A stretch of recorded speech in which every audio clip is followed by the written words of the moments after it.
हम जानते हैं कि एक फैसला कल है, सब एकदम भला चंगा चल रहा था दयाल, लेकिन अंतिम समय में तुम आए और दीवार पर थूक दिया, सब बर्बाद कर दिया तुमने। हम पर मत चिल्लाओ ठकराल, बर्बादी तुम कर रहे हो इतने सालों से।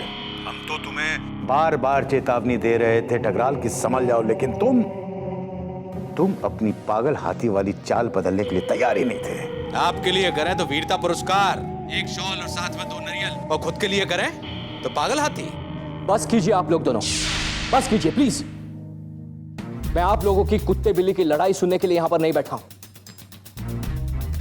हम अपनी पार्टी की, इस देश की राजनीति सुधारने की मुहिम चला रहे हैं, और ऐसे में दयाल बाबू को अपनी इज्जत बचाने के लिए यह सब करना पड़ा।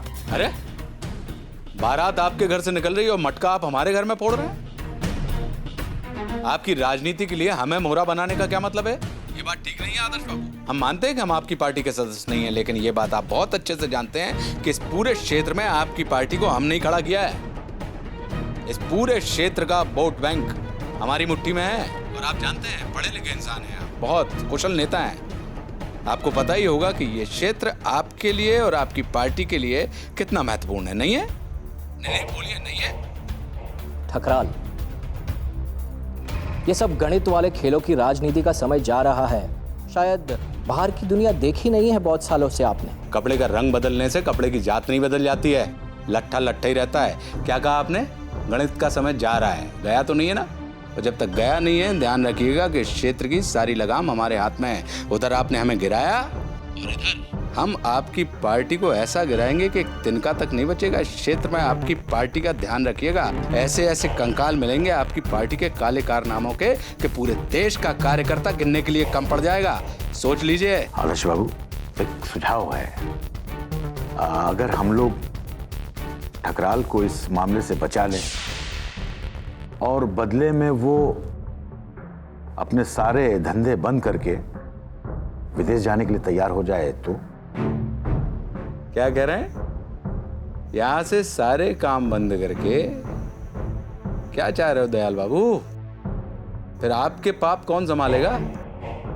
पार्टी के लिए ये जो घटिया काम किए जाते हैं वो कौन करेगा? शायद उन कामों की अब जरूरत नहीं पड़ेगी ठकराल। वाह, अच्छा। 100 चूहे खा के बिल्ली हज को चली। आप लोग जरा सोच समझ के अपने सारे रास्ते देख लीजिएगा आदर्श बाबू, और चुन लीजिए कि आपको किस तरह की दिक्कत पसंद है। ठकराल आपकी बगल में या ठकराल आपके खिलाफ? कल सुबह तक का समय है आपके पास।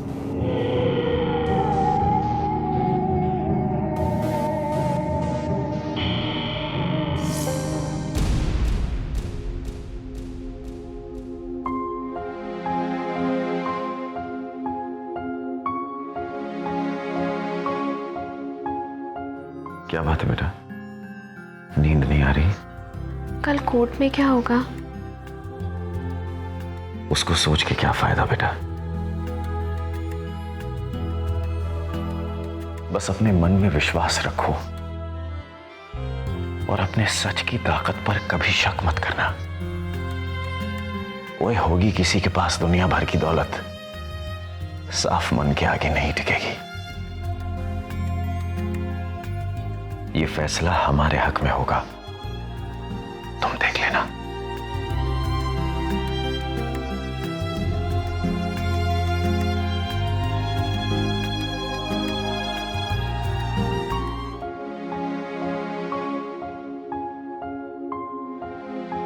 बेटा आजा, आजा बेटा।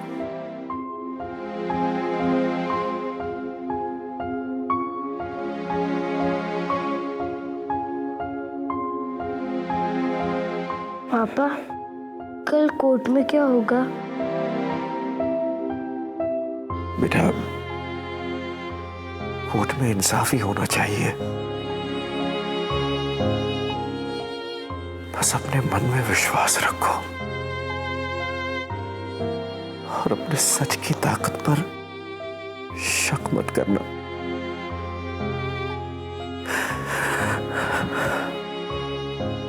भले किसी के पास होगी दुनिया की दौलत, साफ मन के आगे नहीं टिकेगी।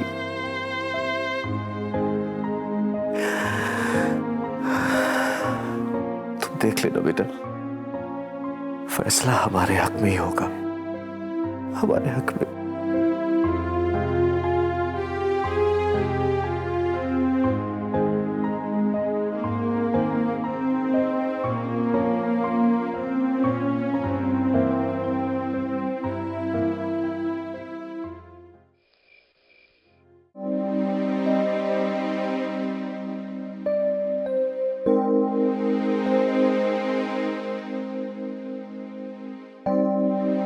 अनु, अनु बेटा क्या हुआ? तू ठीक तो है? मुझे कभी कभी ऐसे लगता है जैसे ये कोई एक बहुत बुरा सपना सा हो। बस अभी उठूंगी और रचना यही मेरे पास बैठी हो।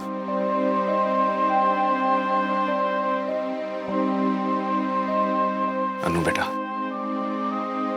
हम भी यही सोचते, काश ऐसा ही होता, लेकिन सच तो सच है ना बेटा। और अभी तो हमारे सामने बहुत सारा काम पड़ा हुआ है। सबसे पहले तो उस आदमी को फांसी लगवानी है जिसने हमारी जिंदगी को इतना बुरा सपना बना दिया है। उसके लिए तो फांसी भी छोटी सी सजा है। और उसे फांसी से कम कुछ मिलना भी नहीं चाहिए, और उसे फांसी ही होगी। तू देखना, जिंदगी में कभी किसी चीज का इतना इंतजार नहीं किया है। हर पल ऐसे बीतता है जैसे हम पत्थर बांध के चल रहे हो अपने पैरों पर।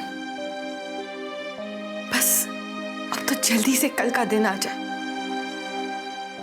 कल कोर्ट के पास मौका है बुराई का अंत करने का। हाँ, बहुत जरूरी है, टकराल खत्म हो, वरना अच्छाई से तो विश्वास ही उठ जाएगा। सच में तुम लोगों ने तो बहुत लंबी लड़ाई देखी है। हाँ यार, हम लोग तो अभी अभी जुड़े हैं इस आंदोलन से, और हमें ऐसा लग रहा है कि कितना कुछ देख लिया हमने। अरे पूछो मत यार, वरुण, अन्नू और रचना ने क्या क्या देखा है इसमें, कितना स्ट्रगल किया इस दिन के लिए। और कल अगर ठकराल को फांसी हो जाती है तो ठकराल के साथ साथ एक लंबा अंधेरिया युग खत्म हो जाएगा। हाँ, बहुत जरूरी है ठकराल का अंत हो, वरना सच्चाई से तो विश्वास ही उठ जाएगा।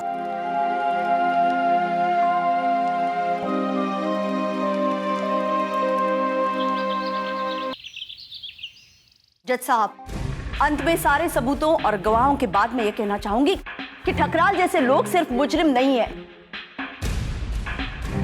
हर कदम पर सिस्टम को मैनिपुलेट करना, जुर्म करना, आम आदमी को दबाना, उसे एहसास दिलाना कि वो कितना आम है, कितना कमजोर है, ये सिर्फ जुर्म नहीं है, इसे तो महामारी कहना चाहिए। एक ऐसी बीमारी जो समाज के समाज खा जाती है, हमारे नैतिक मूल्यों को चीर देती है,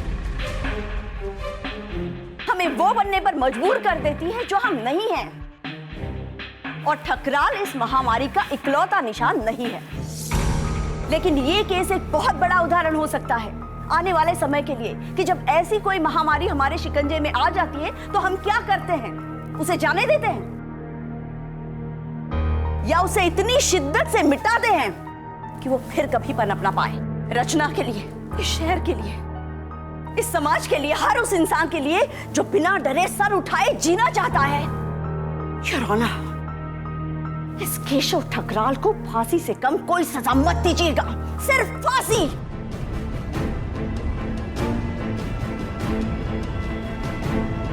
To be hanged till death.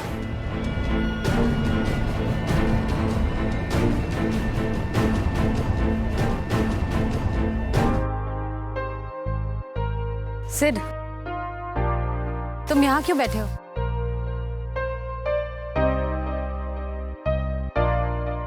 अंदर नहीं जाओगे? तुम भी तो नहीं गई। मैं अंदर जाके क्या करूं?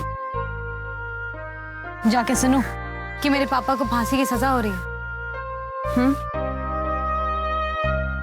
पर तुम क्यों नहीं गए? इस अदालत में रचना को कई बार इंसाफ की गुहार लगाते हुए देखा, लेकिन कुछ नहीं हुआ। और देख लेना, एक बार फिर आज कुछ नहीं होने वाला। तुम्हें ऐसा लगता है कि आज भी ठकराल बच जाएगा? हमेशा की तरह आज भी एक फतवा जारी कर दिया जाएगा कि तमाम सबूतों और गवाहों को मद्देनजर रखते हुए अदालत इस नतीजे पर पहुंची है कि केशव ठकराल बेगुनाह है और उसको बाइज्जत बरी कर दिया जाता है। कुछ नहीं होगा, कोई सजा नहीं होगी उसे। तुम्हें तो खुशियां मनानी चाहिए। तो तुम्हें लगता है कि आज भी ठकराल को सजा नहीं होगी? वैसे सच बोलो तो मेरे पास खुशियां मनाने की कोई वजह नहीं। प्रत्यक्ष को प्रमाण की कभी जरूरत नहीं होती, कुछ ही पलों की बात है, देख लेना। या तो ठकराल को आज सजा होगी या फिर वो बाइज्जत बरी हो जाएगा, दोनों में से एक होगा, है ना? तो क्यों ना ऐसा करें कि इसी बात पे शर्त लगा लेते हैं। तुम इस बात पे शर्त लगाना चाहती हो कि तुम्हारे पिता को सजा होगी या नहीं? हाँ, तो इसमें गलत क्या है? देखो, या तो उन्हें सजा मिलेगी या फिर नहीं मिलेगी, तो हम इस बात पे शर्त क्यों नहीं लगा सकते? बिल्कुल लगा सकते हैं। ठीक है, शर्त जीतने पर क्या मिलेगा?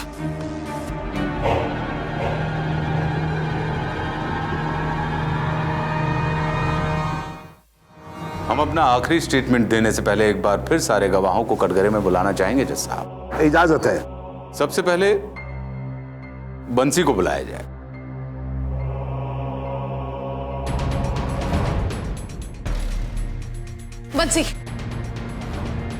बंसी, घबराना मत, जो है सच बोलना, प्लीज जाओ।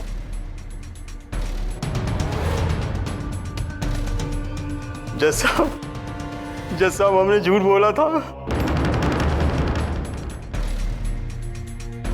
पुलिस वालों ने हमसे झूठ बुलवाया जज साहब।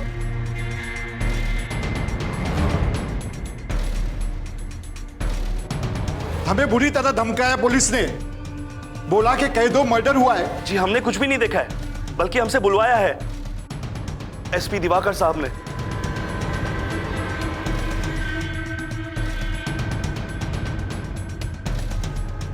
झूठ कैसे बोला तुमने? हाँ?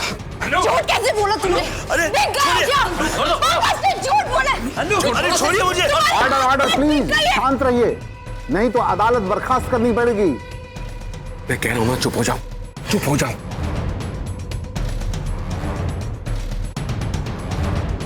एसपी दिवाकर का है। मिस्टर ठकराल, आपके कोई और गवाह या सबूत बाकी है? जी नहीं, योर ऑनर। हम अपने क्लोजिंग स्टेटमेंट में सिर्फ इतना ही कहना चाहते हैं कि यदि बड़े बड़े शब्दों और महान भाषणबाजी को अलग कर दिया जाए इस केस से, तो इसमें सिवाय झूठे वीडियोस, कच्चे बयान और मनगढ़ंत आरोपों के अलावा कुछ भी नहीं है। हमने सच और सारे सबूत आपके सामने रख दिए हैं, अब फैसला आपके हाथ में है। Thank you. सारे पेपर्स यहां दीजिए मुझे। सब उल्टा हो गया, सारा कुछ हमारे खिलाफ हो गया देखते ही देखते। मुझे तो समझ नहीं आ रहा ये हुआ क्या है।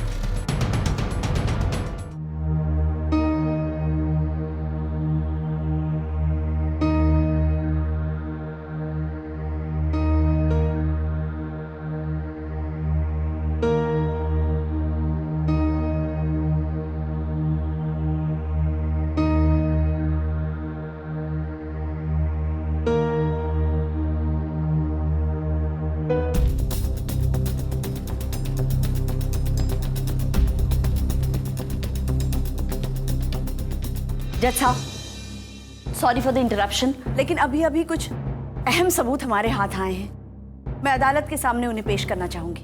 आपको मालूम होगा कि दोनों पक्षों के क्लोजिंग स्टेटमेंट देने के बाद कोई भी सबूत पेश करने की इजाजत नहीं दी जाती। जी मैं जानती हूँ, लेकिन ये सबूत जो हमारे हाथ आए हैं वो पूरी केस की दिशा बदल सकते हैं। ठीक है, यह आखिरी मौका है, लाइए। उम्मीद है कि आप अदालत का वक्त बर्बाद नहीं करेंगे। मैं एसपी दिवाकर पांडे को विटनेस बॉक्स में बुलाना चाहूंगी। इजाजत है। बताइए, आप क्या सबूत पेश करना चाहते हैं? योर ऑनर, बच्चा सिंह के वीडियो से जिन हत्याओं की लिस्ट हमें मिली है उस पे मैंने और मेरे पुलिस डिपार्टमेंट ने कल रात कार्रवाई करके सबूत इकट्ठा करने की कोशिश की है। योर ऑनर, बच्चा सिंह की बताई हुई जगह से हमें कई लाशों के अवशेष मिले हैं और इंस्पेक्टर जायसवाल की बॉडी भी हमें वहीं से मिली है। योर ऑनर, सारे सबूत और फोटोग्राफ्स इस फाइल में हैं।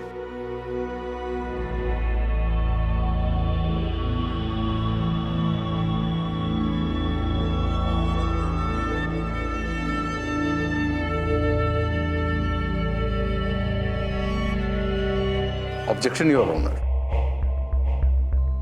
इन सारी बातों का इस केस से कोई लेना देना नहीं है। मुझे समझ में नहीं आ रहा कि एसपी दिवाकर पांडे इन सारी बातों को सुनाकर अदालत का वक्त क्यों जाया कर रहे हैं। मैं बताता हूं क्यों। क्योंकि इसी में से एक लाश है ठकराल की सिक्योरिटी एजेंसी में काम करने वाले गोपाल की। वो गोपाल जिसके मरने के बाद उसके बूढ़े माँ बाप की मदद रचना मेहता ने की थी। इस गोपाल की लाश ढूंढते समय योर ऑनर हमें वहां पे एक और लाश मिली जिसके पास उसका आईडी कार्ड और कुछ कागज भी थे। हमने छानबीन की तो पता चला ये लाश नीरज नाम के एक शख्स की है जो सिद्धि डायग्नोस्टिक सेंटर में काम करता था। सिद्धि डायग्नोस्टिक सेंटर वही है जहां पे रचना मेहता के मरने के बाद उसका पोस्टमार्टम किया गया था।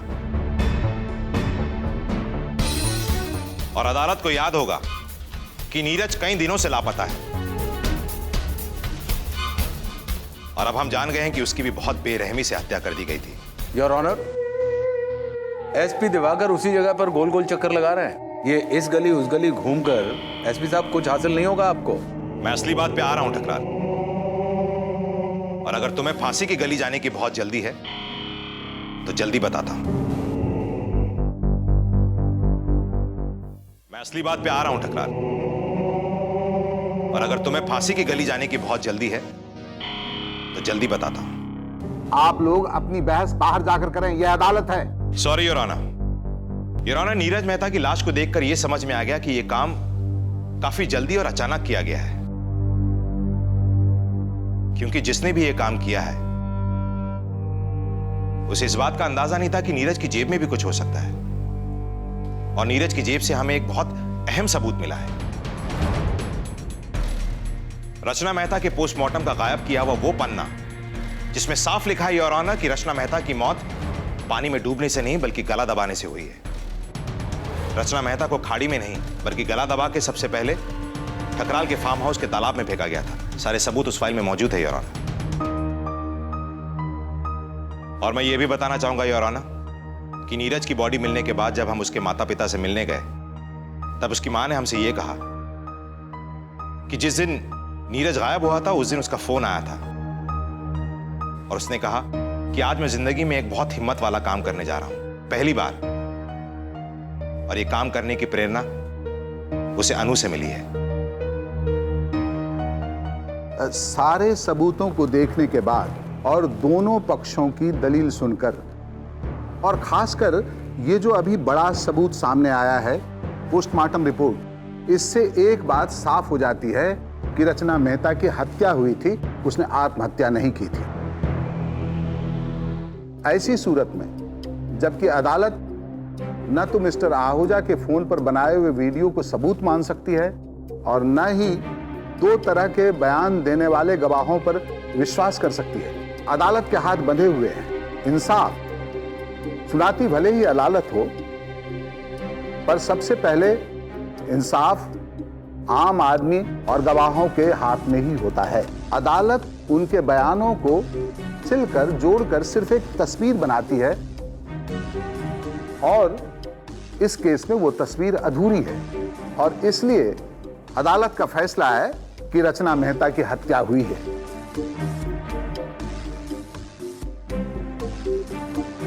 लेकिन यह हत्या केशव ठकराल ने की हो, इसका कोई पुख्ता सबूत नहीं है।